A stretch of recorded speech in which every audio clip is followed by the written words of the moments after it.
Naglalag ba ang inyong hot TDI, Infinix hot TDI, or nag-hard touch? Ito nga pala po ang solusyon para diyan sa inyong problema. Pinutin natin itong settings. After ng settings, hanapin natin itong system. Pag nakita nyo na po yung system, pinutin natin. After ninyong pindutin ng system, hanapin natin itong accessibility. Then, punta po tayo dito sa hanapin natin itong timing and controls. Pindutin natin itong timing and controls. After mapindot natin itong timing controls, makikita niyo dito ang touch and hold delay and auto-click timing. Okay, pindutin natin itong hold and delay or touch and hold delay. Makikita nyo sa default settings niyo ay nakalagay short. Babaguhin natin po yan, gagawin natin itong medium.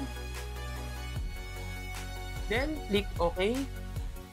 Sa auto-click naman, ang akin po ay naka-off, pero ang default po na yan ay naka-short 0.2. Ang gagawin po natin dito ay pinutin natin itong auto-click off. Yan po.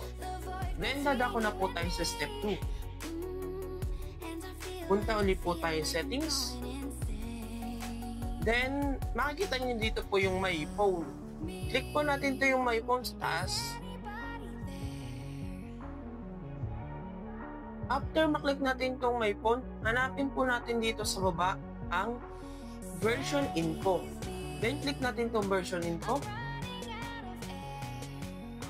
After maklik natin itong version info, click po natin itong build number ng sunod-sunod ng 4 times until bumukas yung ating passcode.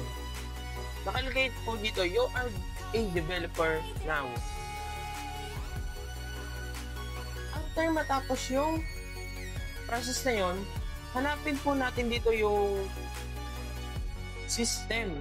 Ulit sa dulong-dulo po. Okay, pindutin natin itong system. After pindutin yung system, hanapin nyo po yun sa baba ang developer option. Click po natin itong developer option. Scroll down po natin, hanapin po natin dito sa baba ang transition animate scale. Then scroll pababa natin. Makikita natin dito ang transition animate scale na naka-times 1. Gagawin po natin dito animation scale 0.5 lang po. Then the readiness window animation scale 0.5 din po. Animator duration scale 0.5 din po. Then back. Now nabuksan po natin yung developer option.